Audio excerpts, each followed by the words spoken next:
Olá,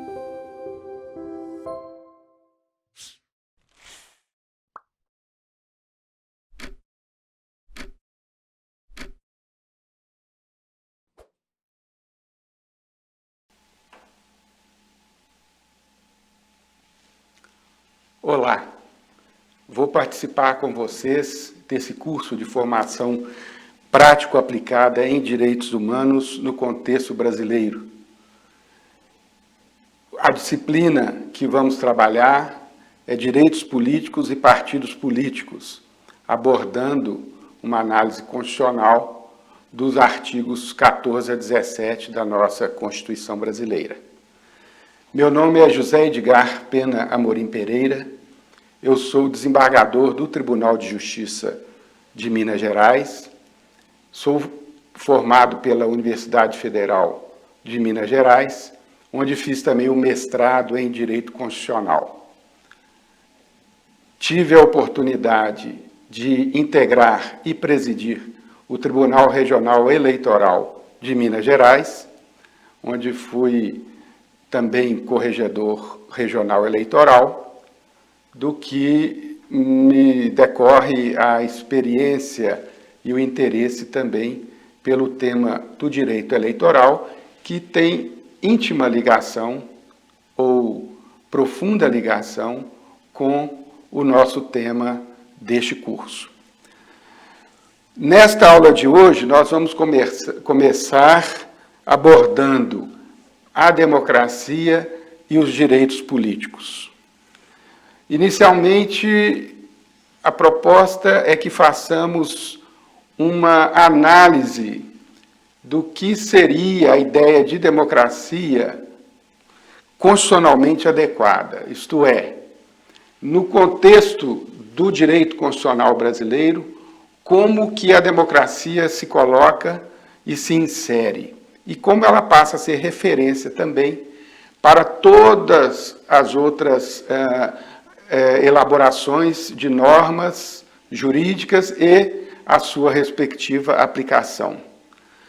Já no início do nosso texto constitucional, o Estado Democrático de Direito é indicado como a forma política de organização da nossa República Federal. E, por isto, já no limiar da Constituição, nós vamos ver que, do ponto de vista formal, a democracia está já ali no parágrafo único do artigo 1º, indicada como sendo o povo o detentor de todo o poder que emana do Estado. E, do ponto de vista formal, portanto, é o povo o titular de todo o poder. Naturalmente que ele vai exercê-lo na forma que a Constituição mesmo estabelece, mas a ideia da soberania popular, ou seja, a vontade do povo acima de tudo, na conformação do Estado e no estabelecimento das relações na comunidade brasileira, vai ser o marco de todo o restante do corpo textual da Constituição. Então, o Estado brasileiro se organiza da forma democrática e, por isto, a ideia da democracia, pelo menos do ponto de vista formal, de que todo o poder emana do povo e por ele será exercido, inaugura e indica todos os caminhos que a Constituição e o ordenamento jurídico infraconstitucional deverão seguir doravante. Entretanto, há uma concepção material de democracia, que também é a própria Constituição, que vai, já no seu artigo inicial, que vai situar os aspectos que conformam, do ponto de vista material, a democracia, segundo a interpretação constitucionalmente adequada dos preceitos constitucionais. E o artigo 1º, então, vai eleger como princípios fundamentais desse Estado democrático de direito, a soberania, a cidadania, a dignidade da pessoa humana, os valores sociais do trabalho e da livre iniciativa e o pluralismo político. Então, nós já temos, repito, já no limiar do texto constitucional, a definição, o estabelecimento dos princípios sobre os quais se assentará o Estado democrático de direito. A democracia e os direitos fundamentais fazem parte também da nossa análise. E é muito interessante a gente refletir sobre até que ponto os direitos fundamentais seriam importantes para um Estado democrático. Na verdade, é o contrário do que se pensa. Não se pode falar em direitos fundamentais sem que haja um sistema político no qual toda a diversidade, toda a pluralidade e todas as garantias em favor desses valores possam ser assegurados, possam estar previstos e protegidos pela própria Constituição. E, da mesma maneira, não se pode pensar em um sistema democrático onde os direitos fundamentais, que têm assento até mesmo em normatização internacional, mundial, eles existiriam sem que houvesse um sistema político que assegurasse a existência e a proteção dos direitos fundamentais. Então, a ideia de democracia e vis-à-vis os direitos fundamentais, ela, na verdade, é uma ideia de interdependência total, porque jamais se poderia cogitar que, num Estado democrático, os direitos fundamentais não fossem o principal e inicial foco de atenção e de proteção por parte deste próprio Estado, que se organiza nos termos que a própria Constituição estabelece ou direciona, mas que também esse Estado assim organizado pela Constituição, ele tem que cumprir as suas funções por delegação da vontade do povo e, nesse contexto, então, ele não pode deixar de cuidar fundamentalmente ou sobretudo, dos direitos da pessoa humana, dos direitos humanos, dos chamados direitos fundamentais. Então, a democracia é pressuposto do respeito aos direitos fundamentais, assim como estes são também condição para a efetivação de um Estado democrático declaradamente como a opção constitucional. Sobre os tipos de democracia, apenas para relembrar algumas ideias que já são comuns a todos os que vimos estudando essa matéria, a democracia, historicamente, ela pode ser do tipo direta, do tipo indireta ou representativa e do tipo semidireta ou participativa. O que seria a democracia direta? Na verdade, ela é hoje uma reminiscência histórica. Basicamente, é aquele sistema político em que o povo pode exercer diretamente o poder do Estado. Isso exigiria que as pessoas, os cidadãos, se reunissem em algum local, numa praça pública, num ambiente amplo, para que ali debatessem e tomassem as decisões, ou de ordem normativa, legislativa, ou de ordem executiva, aplicando a legislação já existente. E é plenamente possível perceber que não é odiernamente viável o exercício da democracia direta plena num Estado dos existentes no mundo, porque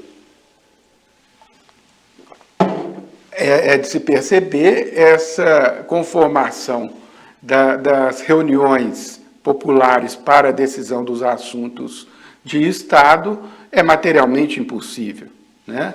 Se poderia até cogitar, num mundo tão avançado tecnologicamente, que as pessoas pudessem virtualmente manifestar as suas opiniões e os seus votos, as suas decisões acerca de todas aquelas matérias. Entretanto, isto, não obstante, repito, como o grande avanço tecnológico, isso não está cogitado em nenhum país do mundo como substitutivo das democracias do tipo semidireta ou participativa, ou do tipo indireta ou representativa, que é o de que vamos cuidar logo na sequência. O que seria a democracia representativa ou indireta? É a regra no mundo moderno. A partir do momento em que se inviabilizou que as decisões do Estado fossem tomadas diretamente por todos os integrantes do povo daquele Estado, teve-se que cogitar de uma representação, de que a vontade do povo fosse manifestada, porém, por representantes que esse povo viesse a escolher para aquela ou aquelas finalidades. Daí, então, é que surgiu o que hoje é, repito, a regra nos Estados nacionais pelo mundo, da chamada democracia representativa. O povo é chamado a escolher periodicamente os dirigentes que vão aplicar as leis, que vão exercer a gestão do Estado, a administração pública, a prestação dos serviços estatais, e também os próprios representantes legislativos, aqueles que vão compor o parlamento do Estado e exercer o poder que emana do povo, porém, de uma forma indireta. O povo escolhe representantes, escolhe mandatários, escolhe delegados para que exerçam aquela tarefa, no caso, atribuída aos parlamentos, que é, sobretudo, a tarefa legislativa, mas também a tarefa de controle dos demais poderes, como é o caso também brasileiro. E esta, então, a ideia, o tipo de democracia representativa ou indireta. E nós temos também o terceiro tipo, que vem a ser a chamada democracia semidireta ou participativa. Que consistiria esse tipo de democracia que se conhece? Ela seria o tipo da democracia indireta, representativa, ou seja, em regra, as decisões são tomadas pelos representantes eleitos pelo povo, diretamente, e só que, juntamente com esta forma de representação da vontade popular, há também alguns mecanismos de participação do povo de uma forma mais direta na condução das questões de Estado, nas decisões políticas mais interessantes ou mais consideradas mais importantes. Então, há alguns institutos que são próprios da democracia participativa ou semidireta, quer dizer, ela não é totalmente direta, são instrumentos de manifestação direta da vontade popular, mas né, esses institutos vão conviver com a representação normal nos parlamentos e nos executivos dos estados.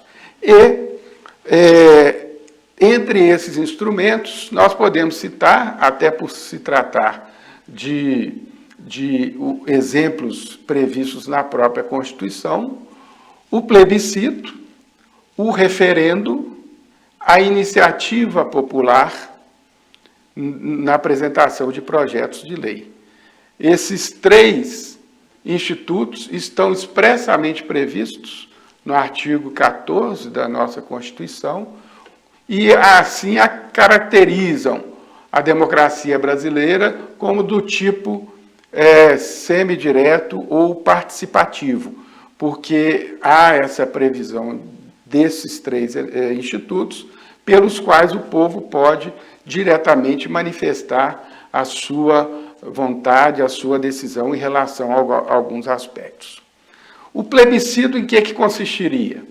O plebiscito vem a ser a consulta popular prévia a uma deliberação pública sobre um determinado assunto que, pela relevância, se considera importante ouvir diretamente o povo em uma chamada, né, que a Justiça Eleitoral organiza para que sobre aquele assunto o povo se manifeste e decida sim ou não por aquela ideia de transformar-se numa lei ou numa emenda constitucional ou numa medida até executiva determinado assunto.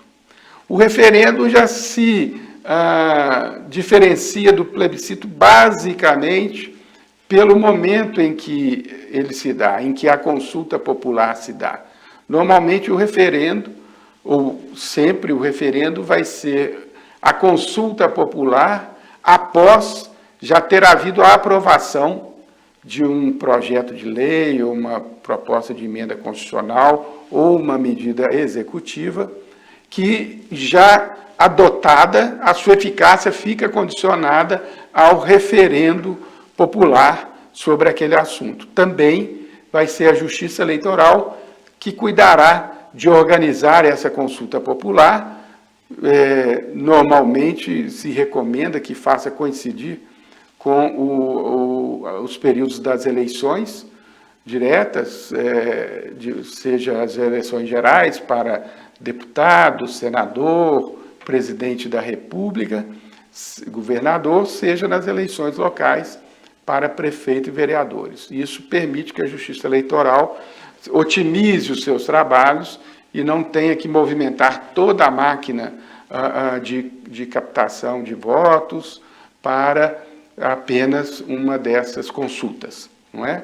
E a iniciativa popular a projeto de lei, que é também um instituto, como dito, de participação popular direta e que consiste na possibilidade de que um grupo de pessoas, com um número já fixado na Constituição ou na lei, ele subscreva um projeto de lei que vai ser obrigatoriamente analisado pelo Parlamento, nesta condição de projeto de lei de iniciativa popular. Nem sempre se consegue obter aquele número de assinaturas ou fazer a conferência da legitimidade daquelas assinaturas para os fins de se receber e processar o projeto no âmbito do processo legislativo. Mas, nesses casos, costuma-se até um grupo de parlamentares adotar como seu, de iniciativa própria, aquela ideia que surgiu de um movimento popular. De toda maneira, atendidos os pressupostos constitucionais e legais, apresentado com assinaturas adequadamente conferidas um projeto de lei ao Congresso Nacional, no caso do Brasil, ele obrigatoriamente terá que fazê-lo tramitar. É óbvio que, já na tramitação, o projeto de iniciativa popular pode ser aprovado, pode ser rejeitado, pode ser alterado, mas não deixa de ser historicamente demonstrado que, quando surge uma ideia, um projeto de lei oriundo de uma mobilização popular, os parlamentares tendem a serem mais sensíveis a esse apelo popular e, em consequência, pelo menos, se não aprová-lo da forma que é apresentado, fazer sobre ele debates, aprofundar as discussões e, dali, costuma resultar em leis que efetivamente tenham uma repercussão importante.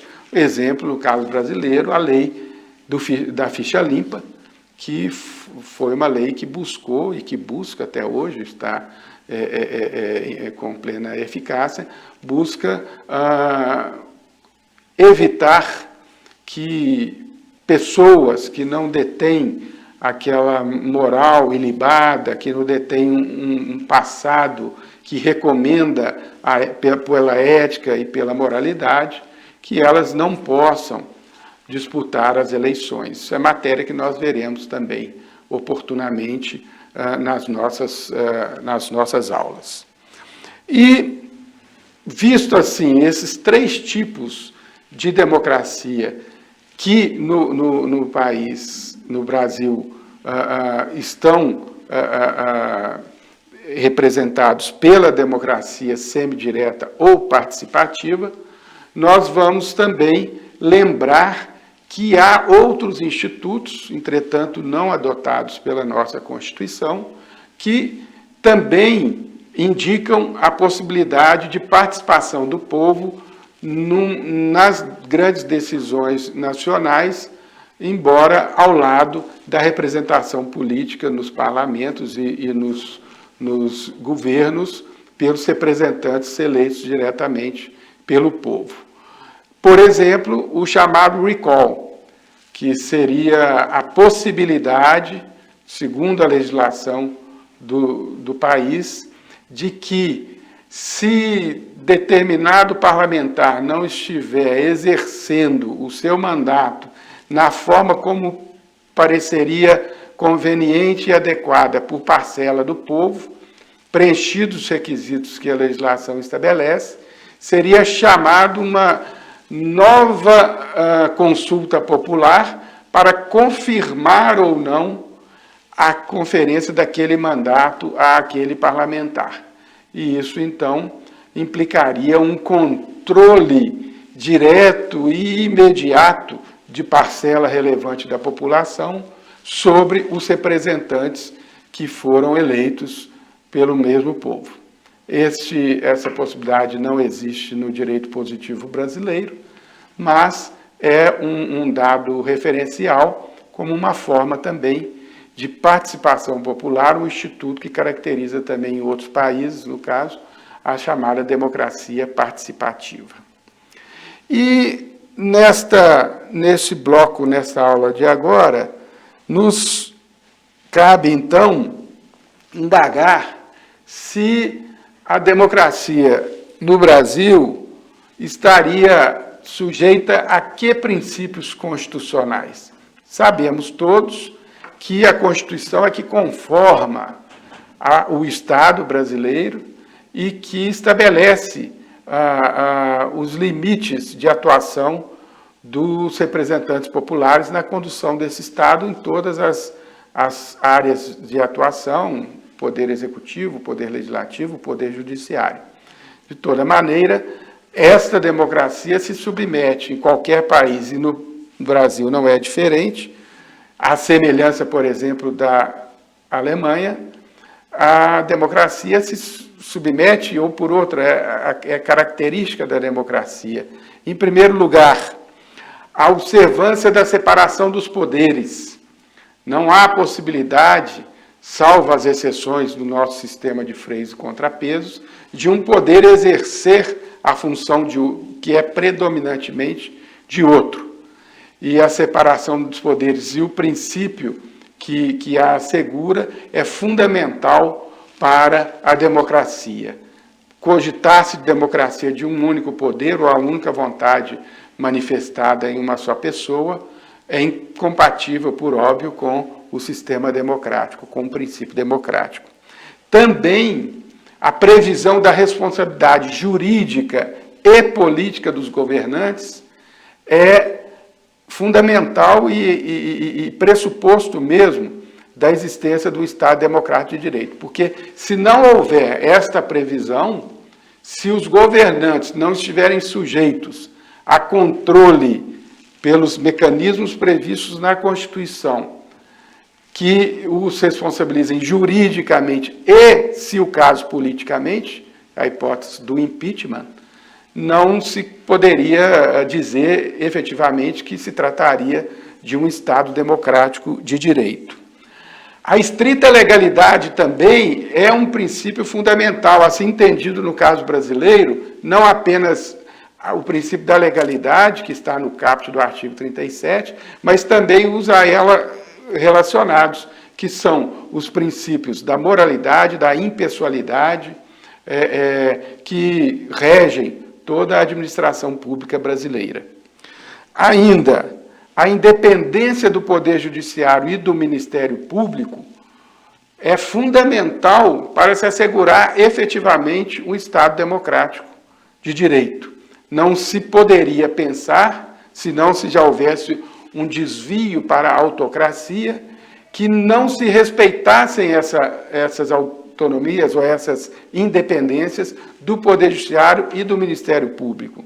Não pode haver qualquer tipo de interferência na decisão dessas instituições, seja do juiz, representante do judiciário, principal ator da prestação jurisdicional, seja o Ministério Público, na sua função não só de fiscal da lei, mas de representação do Estado como diante dos crimes cometidos. Então, a independência do Judiciário e do Ministério Público é também fator fundamental e princípio que deve ser respeitado em qualquer democracia. Da mesma maneira, não se pode imaginar numa democracia em que o direito das minorias não seja reconhecido.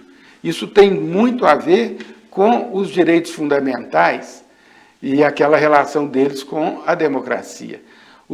A democracia não significa apenas a prevalência absoluta da vontade da maioria. Nós estamos num Estado de direito em que os direitos fundamentais, os direitos humanos, têm que ser tão respeitados pela própria soberania popular, e porque a condicionam, e pela vontade da maioria. Quer dizer, se uma lei, por exemplo, é aprovada pela maioria, se não a unanimidade, dos representantes populares no parlamento, mas esta lei, ela vai contra ou ela fere um direito fundamental, essa lei é inconstitucional. Não basta ter havido a formação de uma maioria ou até mesmo de uma unanimidade, se o resultado daquela decisão não estiver conforme a proteção que a Constituição dá aos direitos fundamentais, aos direitos humanos. Por isso, então, há um exemplo no artigo 58, parágrafo 3º da nossa Constituição Federal, há a previsão ali da realização das CPIs, comissões parlamentares de inquérito, a requerimento de 1/3 dos parlamentares. Isso significa que a oposição, ainda que minoritária, é assegurada a possibilidade de controle também dos atos estatais. E, finalmente, a liberdade e igualdade entre eleitores, partidos políticos e candidatos é um princípio a ser respeitado pela democracia no Brasil e sobre o qual nós vamos ter a oportunidade de falar em uma de nossas próximas aulas. Fiquemos aqui por enquanto e já na próxima aula abordaremos os direitos políticos em seu aspecto mais estrito. Até lá.